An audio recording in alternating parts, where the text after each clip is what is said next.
Hello and welcome to a very special episode of the Park Hoppers Show, and I'm calling this a WED Talk bonus episode. Now, WED Talk comes from TED Talk, where people who are in the know and seem to have some kind of expertise get in front of a crowd and they share that expertise with the people. And WED is from Walter Elias Disney. It's very clever. I know it's his initials. It is not, in fact, a talk about weddings, but some of this information would actually be good for people who are marketing their wedding services as well. Now, what I want to do here, and one of the reasons I started the podcast years ago with my friend Jenna, was I wanted to help her market her business, and I wanted to turn that into sort of a business of me helping other Disney planners market their own businesses, because there's one thing that I see most of, if that's who is listening, you all have in common, is that you are great at what you do, and it's an amazing job. It's very important to, I would say, the economy, to families, to people who want to have a stress-free vacation. It is great work that you do, but it is terribly marketed usually. I love comedy, and when I was growing up, Chris Rock was amazing. Now, if you're a bit younger than me and you only know him from his Adam Sandler ridiculous movies, you might not know the Chris Rock that I'm referring to, but in the late 90s, early 2000s, he was amazing, and he always had this joke that stuck out with me when I started doing business and marketing, and it was, you never hear a crack dealer complaining about all his inventory. He's never like, what am I going to do with all this crack? It sells itself. You just have to be there and offering it. And in kind of a crass way, that is what you are doing when you're selling Disney vacations. I don't know if you've been to the park lately, but it is packed. Even though as I record this, it's summer of 2025, there are complaints of, well, not complaints, I guess. There are talks of the crowds being lower. There are people who are at Universal, which you could also sell packages for. But ever since COVID, I would say these parks have been packed. Now, if you want to keep this in perspective, about 5 years ago, I don't know if you remember, the whole world kind of shut down. And we were sitting in our house, my wife and my daughters, and we had gotten into the habit of watching some of these Disney YouTubers, and it was real strange that no new content was coming out. You know, the last bits that had been filmed and recorded were trickling out, and, you know, some replays while they waited to see what would happen next. But the day the doors opened back up, that place was to capacity. And it was a lower capacity, of course, when it reopened. But by a year and a half later, full shoulder to shoulder, forget about all the problems in the world, that place was packed. And I mean, if a worldwide pandemic is not going to hurt your sales, nothing's going to. But your key is you have to get in between those people and the money that they are giving to Disney. So I have been in the video production world for more than 2 decades, and I'll say that my struggle with my business should not be the struggle that you have with your business. The main issue that I have is talking people into the service, be it commercial or weddings or whatever. That is not the issue with vacations. People want vacations. Like I just said, people, as the world shut down, all they wanted was to go on a vacation to Disney. The demand is not the issue. The only reason that you're not booked up full time is because you don't know how to market. So hopefully this podcast will help you solve some of these issues that you're having. This is going to be a freebie. I really hope one day to have this as a service that I offer to help people make these things. But in the meantime, let me give you this WED Talk brain dump for free. So let's start out with online marketing. And this is where a lot of you live at. And I know it's 2025 and I might be I'm not real excited about the state of online marketing right now, especially in a service like this where I would like to see someone face to face if I'm handing over this much money. And that is a big issue with Disney, is talking people into what many people say is too expensive of a vacation. But we will get into that argument in a bit. First, let's talk about this. All right. I would argue that offline business, so not anything on your computer or online, would be a great way to start. But we're not going to get into that right now because most people really want to market through their phone or computer at home. Can I tell you the most important thing to attract people to what you have to offer is being your authentic self? And I know it's hard because, listen, I've done this for 20 years and I hate being on this side of the camera. It is not natural for me. I feel very uncomfortable speaking right now. If you're just listening, I am very uncomfortable on this camera. I'm very uncomfortable in this microphone, which is weird because I do have a podcast and I'm on other podcasts with other people quite frequently, and I do interviews. It's just part of something that you need to get over if you really want to be part of this world. But be your authentic self. And I'm not gonna name names and put anybody on blast here, but we have a friend of ours, and she is amazing at planning Disney vacations. She's planned ours before. She is a great time. And when we're hanging out, whether we're at the pool or we're having dinner, we're having get-togethers with our families, we love hanging out. She's a lot of fun. She's singing, she's dancing, she's doing weird stuff. She's just kind of an oddball, but she is a blast. But then when the camera comes on, that goes away. And whether it be fear of being on camera, which honestly, the only way to get better is to do it more frequently, or trying to be more, and I'm doing quotes, if you're just listening, professional, whatever that may mean to you, that's not going to help you sell your service, because ideally you're selling yourself if you are a Disney travel agent or a travel planner in general. People want to talk to someone that they would want to spend time with. I know that in the past, if you've listened to the podcast, I've referred to the travel agent as cast member zero, because honestly, it's the first person that people, when they have a Disney vacation or Universal or wherever, it's the first person that should start bringing that magic to them. So I know it's very popular to meet at a coffee shop or places like that to sit down and plot out a vacation if you don't just do it over the phone. Well, you want to do that with someone that you want to spend time with. And if you have to change your reservation or you need some help over the phone, you want to ideally have someone that you're excited to talk to when they pick up the phone when you're saying, hey, I need to cancel this dinner reservation, or I need to move this over to 6 o'clock or something like that. It would be nice if the person picking up the phone was someone cheerful and bubbly and you said, hey, this is my kind of person. So be authentic, and that will really help you stand out. Especially, real quick, we'll get into it later, but I have an Instagram account and then I have a Disney Instagram account, because this is friends and family, what they see. This is pictures of my kids and my dogs and just silly things going on. And this one is all Disney, because I don't know if you've been outside lately. The world is a mess right now. And even though I curate this personal Instagram pretty well with what comes into it, sometimes the bad news seeps through, and I don't like it when it seeps in. If I'm trying to bury my head in the sand, I want to bury my head in the sand. I don't want you using your Instagram account to give me bad news. So I go over to my Disney Instagram account and I look at all these people having a great time.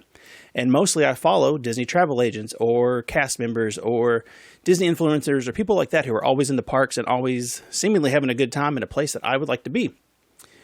And there's something that really stands out when these people are on camera, when they're being their ridiculous self. Now, there will be waves and waves of, TikTokers and people who come over and there's a trend going where, there's a funny cutout from a movie and a quote, and that's all well and good. But the more that you can be forward facing and people could see you having a good time yourself, I think it goes a long way. Just a sidebar for that. And again, Instagram is a big one for me. Reels. People really, they get in this panic mode about making reels, and I think it somewhat died down, but I still see it a lot. And people I know will spend upwards of an hour, sometimes 2 hours, making a single reel. I also do video production for a church, and I know that in that world, they do the same thing. People, they stress over the right angle, the perfect shot, the perfect music, all of these things. And I got to tell you, there's nothing more defeating as a business owner than spending all that time that could be with your family. It could be furthering your business, talking to people, following up with leads and things like that, than spending this much production time on a video and watching it get 17 views and slowly trickle up to that dreaded maybe around 200, which is what Instagram, if your videos are only getting 200 views, it's typically because not enough people are liking them, they're not sharing them, they're not commenting on them, they're not watching them all the way through. That's kind of how the algorithm currently works. So if you notice that you're getting around that 200 view mark for a lot of your videos, that's why. And boy, it is tough to see that happen. So then you look over and you see someone who has just posted a still video of Main Street or something, and it's got 10,000 views, and it's got some little text on the top, and boy, it's infuriating. So don't let the production side of this thing scare you off at all. You want good content. You want to be your authentic self, showing how you know what you're doing and how you love what you're doing. The great production is just the gray stuff on the cake. And I keep bringing up Instagram because of all the social medias, that's the one I spend the most time on. But honestly, this goes for Facebook or Twitter or LinkedIn or YouTube, whatever you spend your time. I like Instagram because I like photos. I like short videos. They really do kind of have me figured it out. It's kind of terrible, but it really works across the board. So people that I see tend to try to sell things on Instagram. They don't do as well as they think, because even if your video is getting 10,000 views, how many of those people are then buying your service? Think about that. And so herein lies the trouble with the online only marketing. We'll use Instagram for this example because it's my favorite of the social medias currently. Say you put a video out and it gets past the 200 views, and it gets past 1,000, and then it gets 5,000 and 10,000, and you're checking your phone because, don't lie, that's what you do way more than you should. And you see, the likes are going up, and 1,000 likes. What's happening here? And 10,000 views, 20,000 views, 50,000. What? This video got 100,000 views. Oh my goodness. I'm changing the game. This video is going viral. But how many of those people are actually using your services then? If you're not just using Instagram for, the curated highlights of your life and your business, are you actually getting money from people who are following you on Instagram? Think about how you shop, and this is very important. If you were going to spend money, and not a small amount of money, mind you, let's say the average Disney vacation, within reason, more than $5,000, and we'll talk lower. Let's say even a low-end one, $3,000. If you're going to give someone $3,000 for something, you're going to want more than just a funny video or something that they shot at their service, because quite frankly, that's a lot of money, and most of us don't just have it sitting around. So let's say a couch or a piece of, I was going to say piece of furniture, but a couch is a piece of furniture. What about an appliance? Something like that in the kitchen. Maybe a new computer, maybe something like that. Let's say you have an item. It's roughly $3,000 to $4,000. And what do you do first? If you are like most people, straight to Google. And apologies to you weird Bing people, but Google really is the search engine that is dominating the world. So you might go on Google looking for reviews and probably Amazon. But if it's a brand that doesn't sell on Amazon, if it's a nicer, piece of furniture, you might have to go to their website and you'll see, what do they have? They have reviews. They've got testimonials. They say, this couch looks nice, super uncomfortable to sit on, or the color's kind of ugly, but I can take a nap, easy peasy. And you think, well, I kind of like that. It sounds good. It sounds like something I would want, and I will take these strangers' word for it because they spent the time to write out a positive review. And let me tell you, people spend a lot less time writing positive reviews than they do negative reviews, but we will get into that in a little bit as well. So you think, well, wait a minute. My buddy down the street, last time we were over at their house, they had a very similar couch. Maybe, I'll ask them. So word of mouth, you see, hey, has anyone else used this couch? Or this refrigerator that you like to see, I think they had a similar one. Let me go ask them how they like it.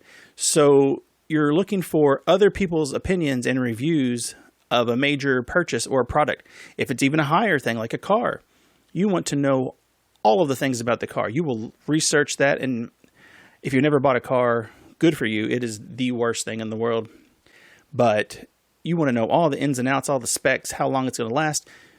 Does anybody drive that model? What year? Blah, blah, blah. What I'm saying is, you don't just say, that couch on Instagram, that refrigerator on Instagram, that car, yes, here's my credit card. Give me all you got. Take this money. It's not how it works. And it's the same with the Disney vacation. So think about how you shop for things when you're looking to buy a high ticket or really any kind of item. Anytime that you're spending money on something, think about how you would buy it and then try to apply that to how you are actually selling your service. So if you're online and that's where you're focusing, let me give you the 3 things that you really need to do to get people excited about what you have to offer. Now, the first thing you're offering is information, and this might surprise you, much of the information I'm giving you now, I didn't come up with. I've curated it through my experience and what I've done with my own business and with what I've seen other people do to give you, I think, a concise picture of what's going on.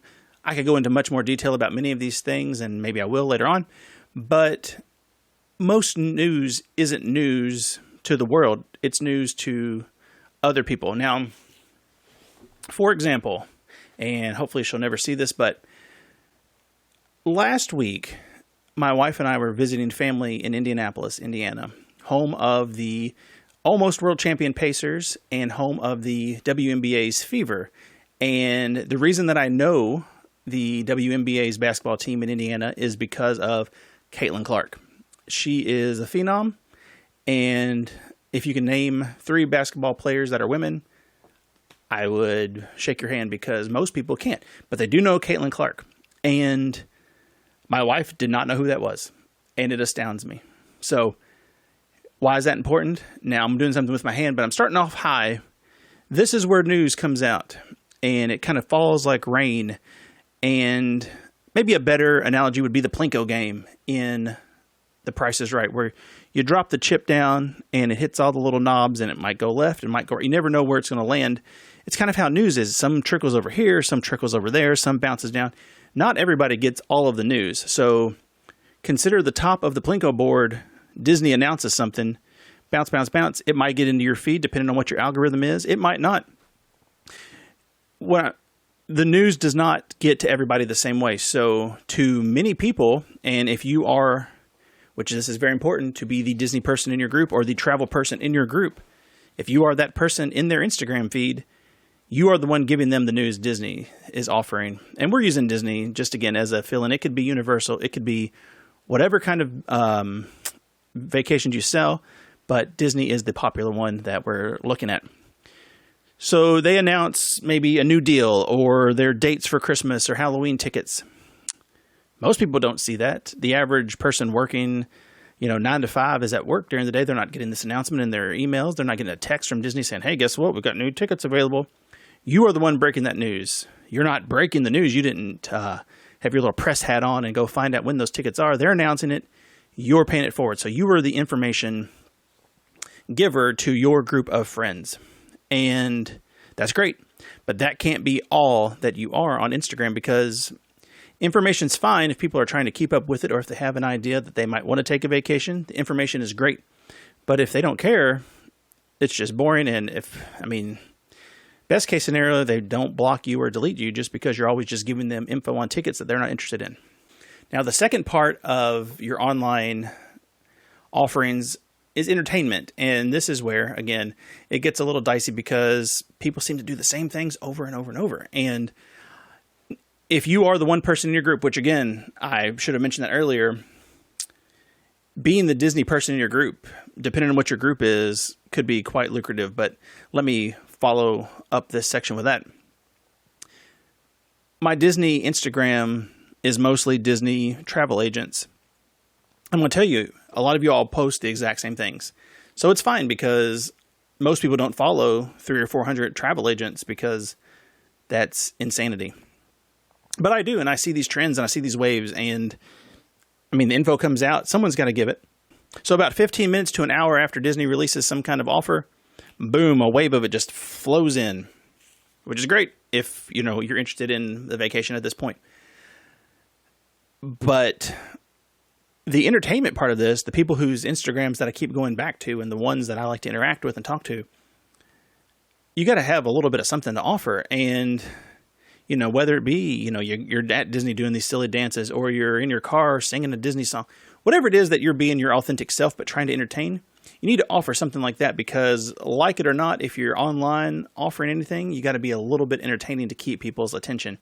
It's an ugly side of it, and it's probably the reason I don't get as much following as I could, because, again, I hate being in front of the camera.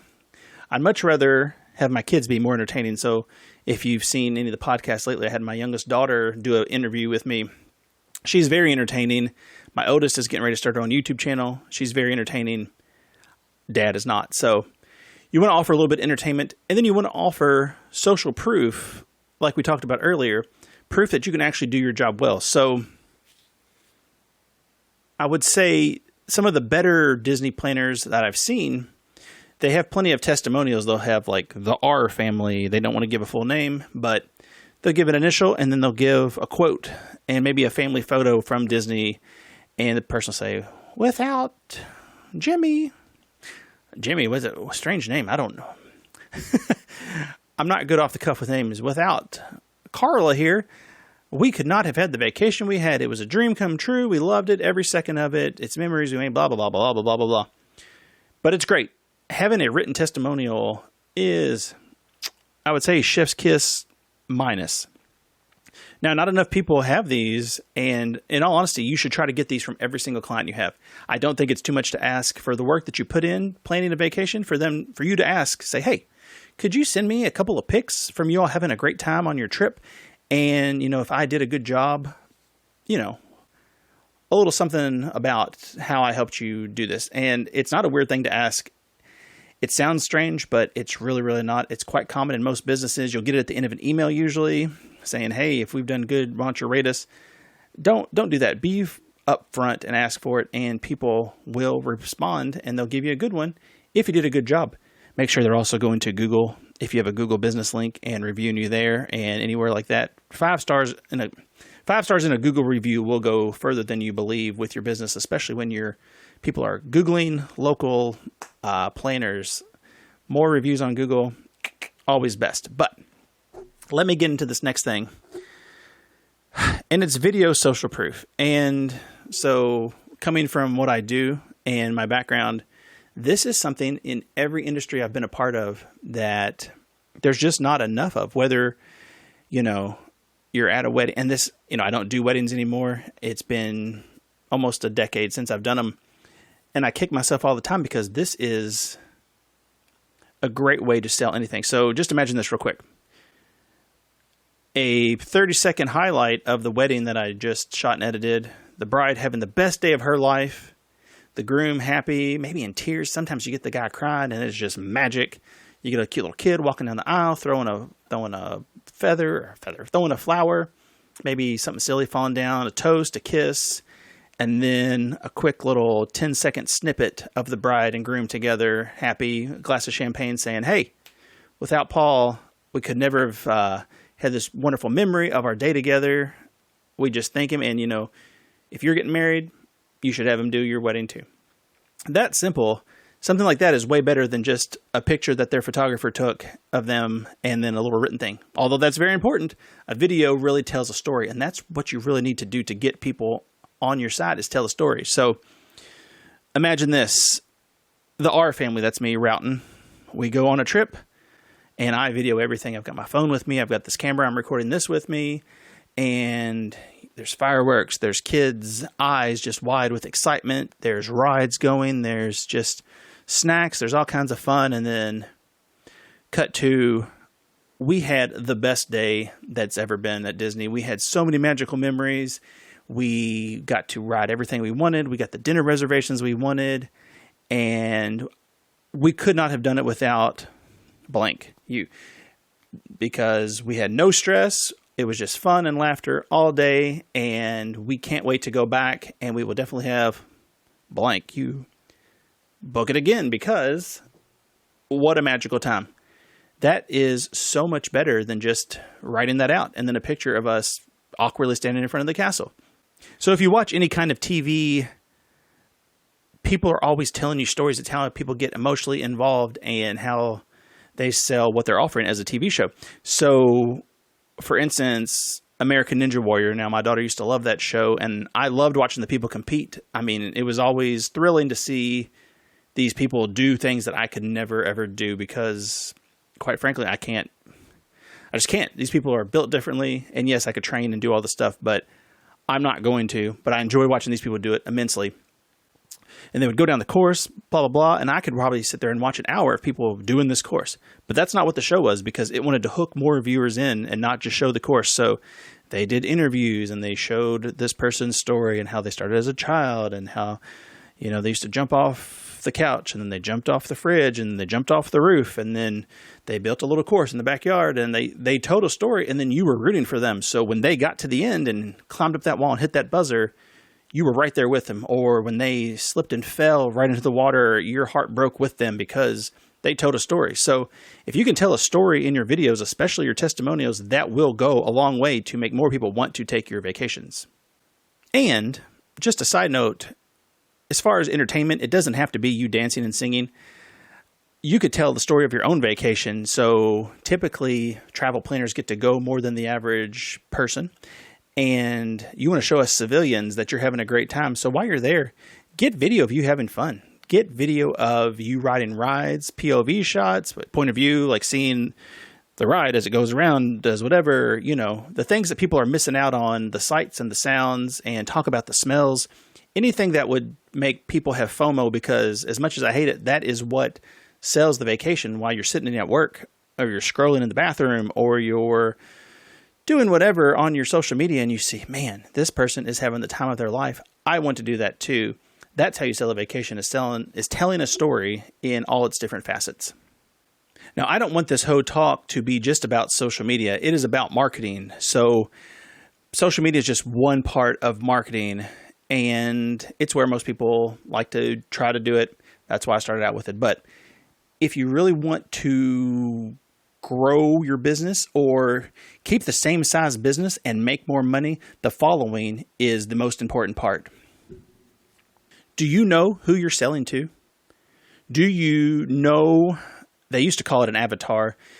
They would make like a visual of who do you think you're talking to when you're trying to sell somebody something. And they said, oh, it's easier to sell to this person if you can visualize them in your head. But I feel like some people use that still. Some people have said it's not the best thing to do. Individual attention is better. I'm not going to get into the weeds here with that. But do you know who you're selling to? Do you know what type of person and what, it sounds terrible, but their income?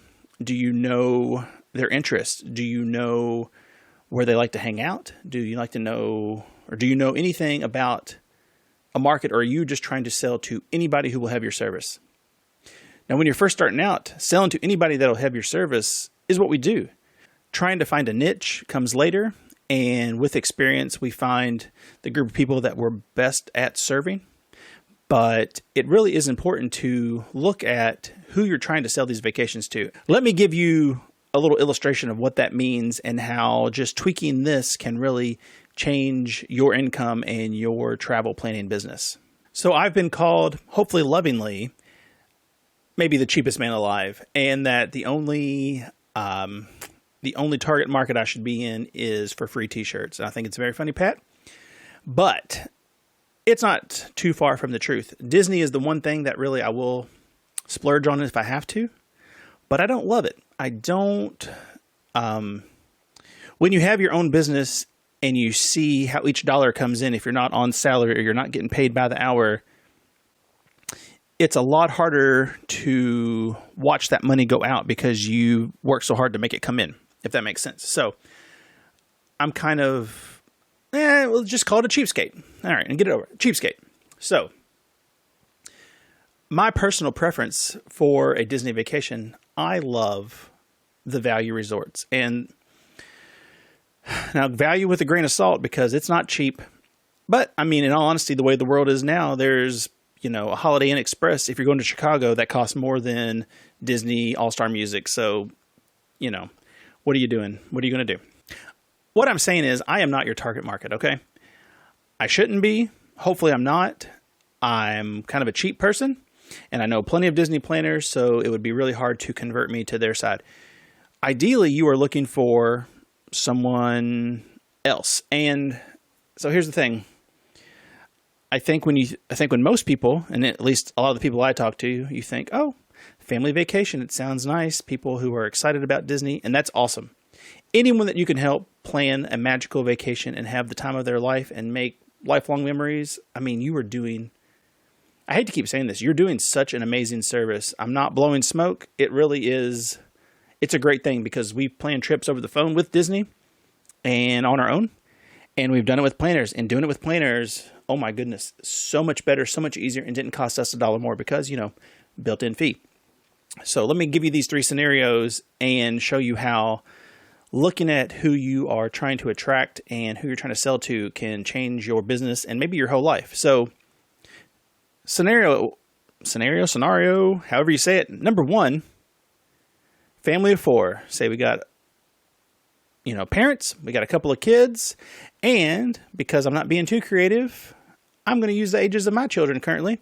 And also, I got these numbers from Disney's website just this morning, so you don't have to worry about it. They are pretty accurate as of up to today. So, family of 4. Mom and dad, 2 kids, 1 9, 1 13. If, I love tacky Disney, and a lot of people, I won't say most, a lot of people like luxury Disney, but they, being Disney, have something for everyone. And I like tacky. I like big, ugly statues with bright colors. I loved, like old 80s McDonald's where everything was just bright and colorful. There were characters everywhere. Some people like new McDonald's where it's modern and it's sleek. Personally, give me the tackier the better. So family of 4, let's go to Disney 4 days. We're going to stay at the Disney All-Star Movies because I love movies. I love Disney movies, but I love all movies. And I love tacky statues. I love a hotel where there's no hallway, value resort, boom, you're in your room, you're in your bed, even one of those silly fold-down beds, if that's what's going on at Disney. I forget how movies work. We went to a different value resort last time and had the fold-out beds. Regardless, 4 nights. We're driving in. We're getting up Monday. We're driving in Sunday. We're getting up Monday. We're going to the parks. 1 park a day. We're hitting Magic Kingdom, Epcot, Hollywood Studios, Animal Planet. Animal Kingdom is the actual name. Animal Planet is a television channel. Animal Kingdom, and then we're going to bed that night, and the next morning we're driving straight home. No muss, no fuss. We're going to Disney. We're hitting it hard, and then we're getting out of there. So, for a family of 4, 4 tickets, and then 5 nights stay because the first night when you get there, we're looking at around $3,000, give or take. So, $3,000, not, definitely not the end of the world as far as money, but for some people, they save up to get that, especially right now, the way that inflation keeps going and, anything else going on in the world that's causing money. I'm not going to get into the weeds with that, but $3,000 isn't nothing, but it's not the peak of money. So let's look at that same family, 2 parents, 2 kids, 9 and 13, but maybe a little bit more money. Maybe one of the parents had a better year at work. Maybe they got a raise, they got a bonus. Maybe they're just doing just a little bit better. Who's to say? They like just a little bit more luxury. Let's stay at the Port Orleans, Riverside. Nope. Let's stay at the French. Oh my gosh.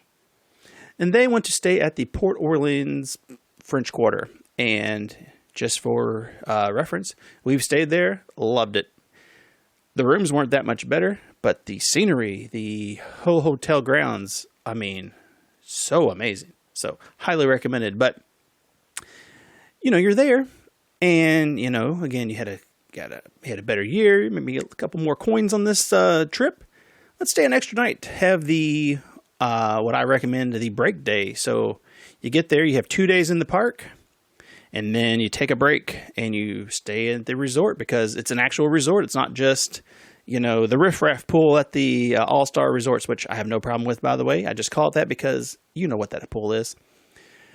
And you walk around the grounds. Maybe you take the little riverboat out to Disney Springs and have a nice time. But there's lots to do at the resort. So you take that rest day in the middle of your trip. 2 more trips to the park. And you know what? Why not get the park hopper? You're going to see all the stuff, and then at night you go back to Magic Kingdom every night and see the fireworks, or ride the rides while everyone else is watching fireworks. Stuff Disney people do. So with this option, you're looking at $4,150 or higher, roughly, for the 4 families.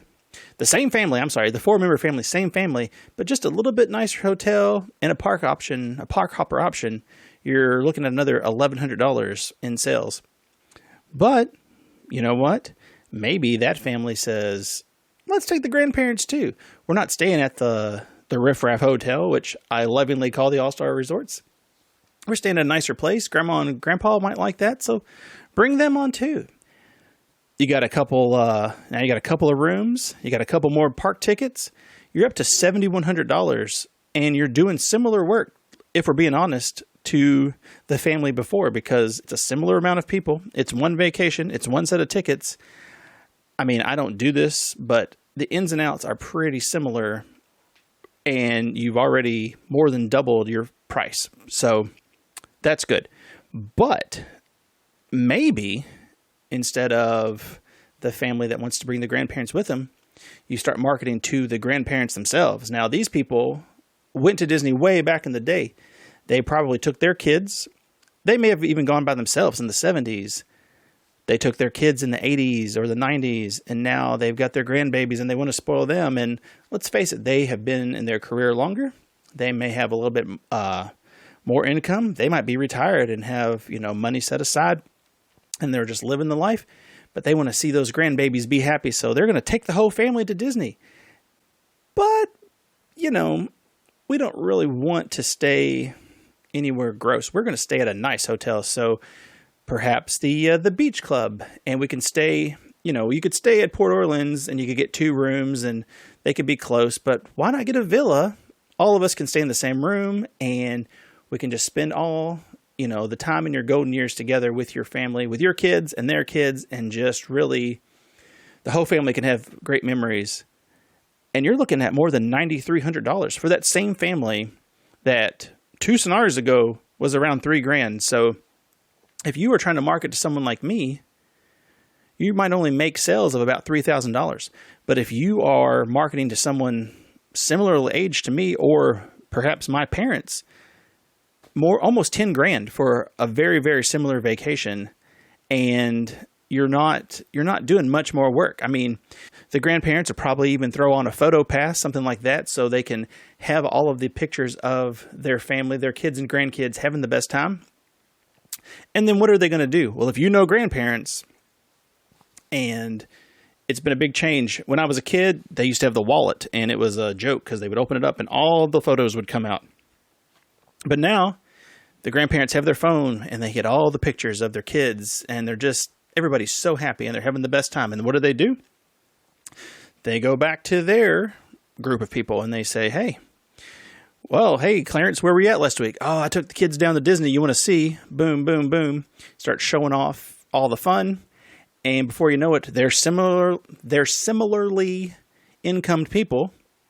They've worked longer. They've got their retirement. They've got all this stuff taken care of.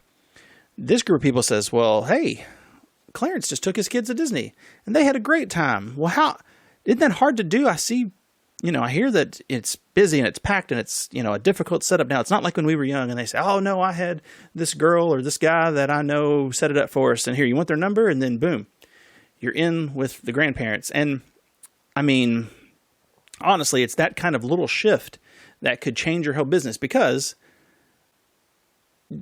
let's take another scenario. Do you know your numbers? Do you know how much money you're making and how much you get from each vacation, and how much, if you're doing any ads, any of that stuff? Knowing your numbers is very important with marketing. But just a quick one here. The average percentage you get from a Disney vacation is between 5 and 9%, depending on who you work for and what your setup is with them, how long you've been working, whatever the details are that you worked out with your boss. So between 5 and 9% of the vacation. So let's take, for instance, that first one is $3,000. So 1% of that would be $30. Let's say you're at the low end, so 5% of their vacation. So that's $150 that you made for selling that. And that's not too shabby. I mean, depending on how long you spent doing it, it's not bad money, honestly. But if you look at the second scenario where they went to just a little nicer hotel, they took the grandparents, that same vacation to you is worth between $200 and $350 for, again, a similar amount of work. Even if it's an hour more, you've still almost doubled your commission that you get. And if you manage to get that third scenario, you're looking at $450 to $500 at the low end for commission for, again, very similar amount of work. So If each vacation you sold made you an extra $200 or $300, where would that put you in your life and your income as, as a parent, as a business owner, as whatever it is that you do? I think it would really be game changing. All right, so finally, let's look at these social medias that we use that everybody's so fond of marketing online, which again, I can get into offline at a different time, but people like to market online. And let's just look at this as everything you put online is sort of marketing. So anything that you post to a page that you also post your Disney content to is technically marketing, because people are getting to know you better. And I would keep any inflammatory opinions maybe to yourself. I know now people like to virtue signal one way or another, and that's great. But if you want the real truth, you're not changing the world with the following you have, and you're only maybe alienating the other side. So you might want to just keep that in your personal life. Just a thought, just a tip. I know I have my certain beliefs in a lot of things, and I keep them offline because I'm not changing the world by posting those. I'm just showing you what I think. And if that was also where I was posting things about my business, you might think less of me for that. So with that being said, Facebook is rough right now. And I'm old enough to remember when I couldn't even get on Facebook because I had just graduated from college, and you had to have a college email to get on there. And it was the place to be. It was very exclusive. It was like a nightclub, and I was just a little bit too old to get in. And then they let me in, and then, this is great. I love it. It was so easy to use. And then, of course, the next wave comes where my parents' age people get into it, and it starts turning into just not as good. Let's just say not as good. But now, and I believe it was said in a congressional hearing or some kind of hearing with Zuckerberg, that Facebook, he doesn't even consider a social media anymore because of the way that they use it for ads and data gathering. So I don't love Facebook for any kind of online marketing really too much now, because honestly, if you get your phone right now and start scrolling, it might be every fourth post is someone that you know, and the rest of them is a suggestion of, hey, you might like this content, or here's an ad, and here's a sponsored one, here's a boosted post, here's this and that. Oh, and then here's Sheila and her kids. All right, well, my thumb's getting sore, and I'm only seeing these same 8 people. I've got 4,000 friends. Why am I only seeing the same crew? It's rough, and I don't love it. And I've seen people have some success with Facebook groups, especially travel people that like to put them in a group. But you have got to interact with the people in your group. And I've seen this where people with, upwards of 5,000, 6,000 people, they have this group of people that they've collected, and they just market to them. They don't do anything else with them. And it's hard because you're not going to interact with that group. Facebook's not going to show you that group if you don't ever click on that group. That's just how the algorithm is currently working. So say I had Paul's Super Fun Vacation Planners group. I couldn't just be throwing these out there. I'd have to individually be going through and saying, hey, Carla, how are you doing? Hey, Jerry, how are you doing? This is going on here. I see that I like this post that you made. You really have to interact with the people for those groups to work really well. Now, again, if you're a personality and people enjoy you, they might come back and click more, but you really have to interact a lot more. And that really, we just brush past it. It's called social media. It's because it's supposed to be social. You're not supposed to do what they call the post and ghost, where you say, hi, world, here's this content I've made, enjoy, and I will go back to my room and wait for my followers to build and my likes to go up, and then people will offer me money to post. It's just not how it works. So the more that you interact with anybody on any of these social medias, the better that your reach and that your sales will be. That is also very important for Instagram. Now, I know if you go to the top on Instagram on the left and you click the name Instagram, and you go to following, you can see the chronological order of your feed, which is all anybody wants. It's what we wanted in Facebook. It's what we wanted in Twitter. It's what we wanted in Instagram. And you have to do steps to do it, which is stupid. But Instagram's only going to show you people that it thinks that you want to see. There's less ads, which is good. But if you're not interacting with people, they're not going to show you their feeds by default, which is sad.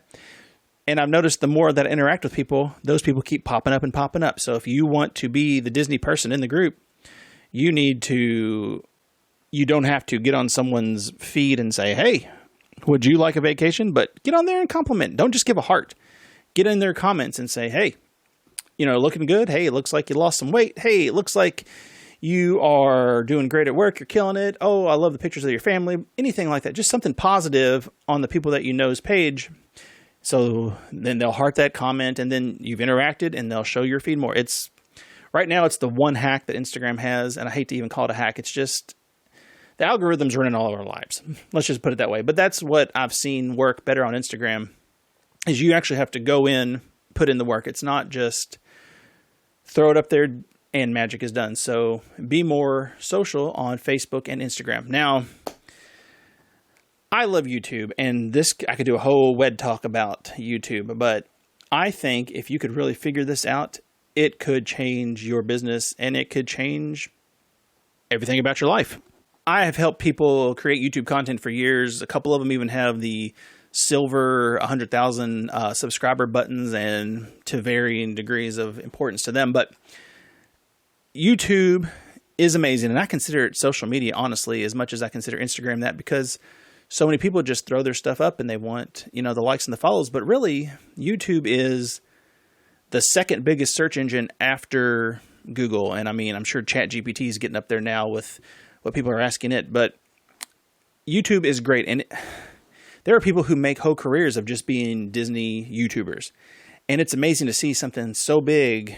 If you see like a whale in the ocean and the little fish and the barnacles and things go around it, they're living their whole life based on what the whale is doing. In this case, the whale is Disney. And there are so many people who have made a living just talking about and floating around Disney. It's really astounding to see. It's probably easier if you live in Florida, but I've seen people have a great following just talking about, things wherever their hometown is, with video that they have shot in Disney and given tips and tricks. It's something that you really can't do. However, it takes a lot more time than Instagram. It takes a lot more time than Facebook, because you're actually editing video and you're actually shooting video. It's not just you spur of the moment in the kitchen. Hey, check this out. Here's what's in my purse or my bag when I go to Disney. It's actually sitting down with a camera and a microphone. Hopefully a microphone. Or actually showing footage of the park. I'd really say the most video you could do of the park to give that FOMO really works well on YouTube. And,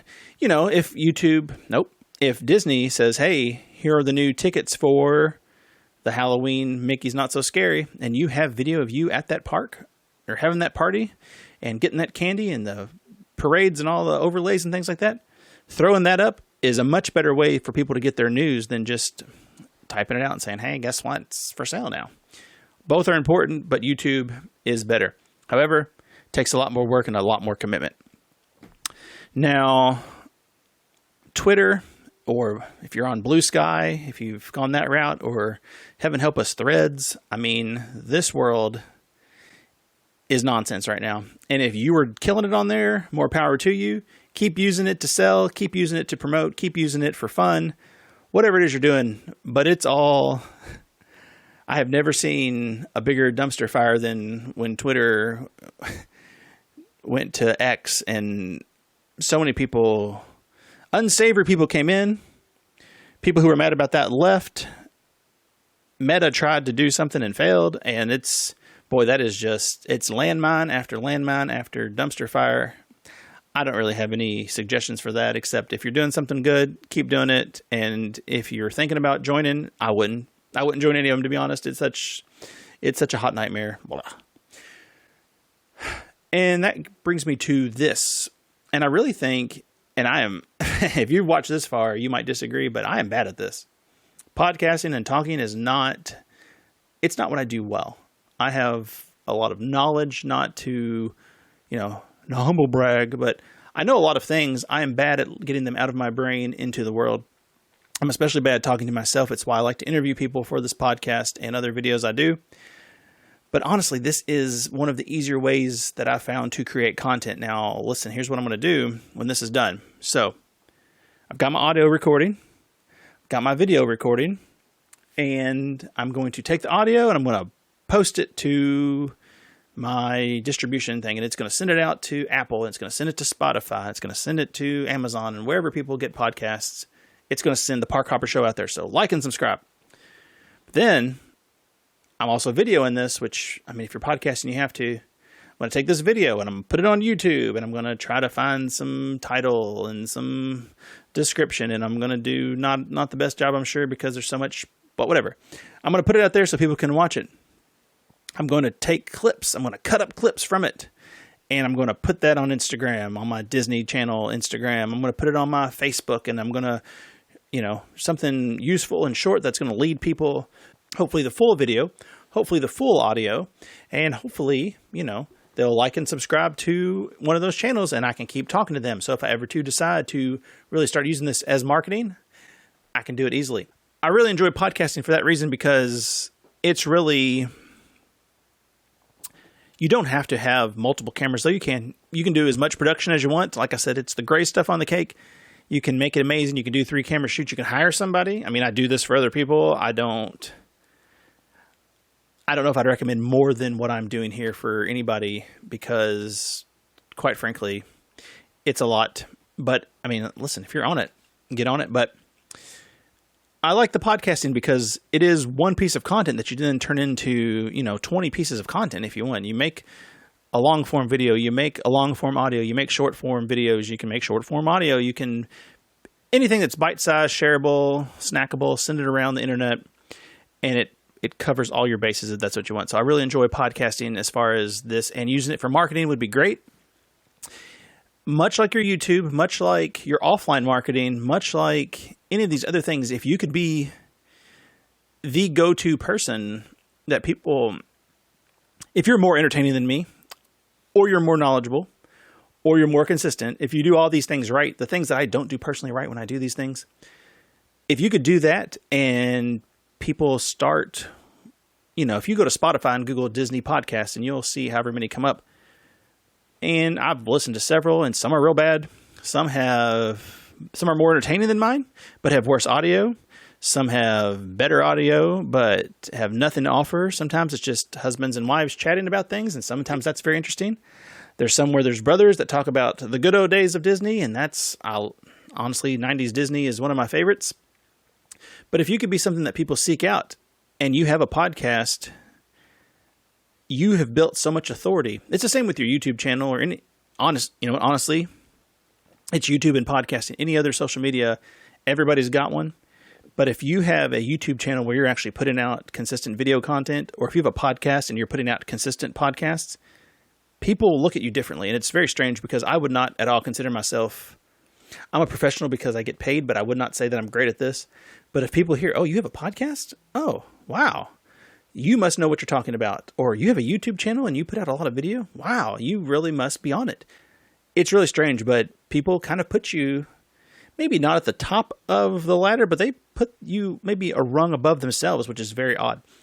And knowing how much work that it takes to do a podcast, it is very strange that it's not that much work. I will say it's the one of these things that does cost a little bit of money up front, because no one hosts podcasts for free. Put an asterisk next to that, but I'm not getting into podcasts right now. If you want a good podcast, you're going to pay, you could pay $10 or less a month and have your podcast out to the world. So message me if you need more details on how to start up your own podcast. But anyway, I enjoy this for marketing. And again, if people come to you and listen to what you have to say about Disney, and then somewhere in the podcast, you're like, hey, if this sounds great and you want to take your own vacation, boom, let's go. I'm the person to do it. It's a pretty easy sell, because you've already built yourself up so well, knowing when people come looking for you and listening to you, they know you know what you're doing and that you're not going to steer them wrong. And finally, I don't really want to get into advertising, like paid money. The thing is, most of these things I like for Disney planners to do marketing wise, because they're free. And I know I just said podcasting, $10 a month is nothing in the big scheme of things. As far as money, if you're making a decent amount of money, listen, if a podcast would cost you between $100 and $120 a year, and you should be able to get that with one vacation. And if you're not selling one vacation through your podcast through the year, I wouldn't even have the podcast. It's not worth it. But I like to be able to help people do things inexpensively as possible. So I didn't really get into ads. I will say, of all these things, I know people still do get, I trashed Facebook earlier, but people can still get good results with Facebook if they're using Facebook ads. However, Facebook will promote you more if you're giving them money because it's become a money vacuum, not unlike Disney. But if you give them money, throw a couple bucks their way, they will definitely put you in front of more people. But you have to be consistent with that, and you have to have a plan when people click on that link to say, hey, I'm going to put you on an email list. Hey, I'm going to start marketing to you this way. Hey, please buy this now because it's such a high ticket offer.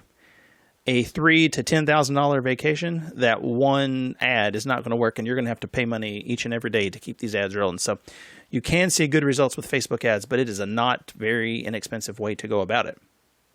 So in closing, 3 things to remember. What you do is vital. It's great. Don't let anybody just go, oh, they're just a Disney planner. I've heard people say that, and that makes me so mad because you're not a surgeon. You're not a firefighter. You're not a teacher. You're not what any people would say. Those are the glue holding the economy together. You're not the essential worker. I cannot stress this enough that a family vacation that goes smoothly and people actually get to release stress instead of building stress onto it is so key to people's lives. They don't understand. So a vacation that just adds stress, no one wants to take off work for a week. You're stressed, you leave work, you go on your trip, you come back more stressed. What in the world kind of trip is that? Terrible. So please keep doing what you're doing. It's a great service, and I appreciate each and every one of you. I think it's awesome. Don't let anybody put you down or take anything away from what you do. It is a very good job. 2, it is a job. It's a fun job. It should be exciting. You should enjoy what you're doing because you are helping people experience what you enjoy, hopefully, which is vacations in the most magical place on earth, or Universal, or Sandals, or Carnival Cruise, whatever business you do, wherever locations you send people to. But it is a business, and you need to know your numbers. You need to know how much money you're making. You need to know how much percentage, you need to know how much money you're bringing in, how much you're selling, and how much of it you're keeping. You need to know how much, if you're running ads, how much those ads are. You need to know, if you're printing out things, if you're doing offline marketing, which I say, please do. What any kind of that cost if you're going to a show and talking about it.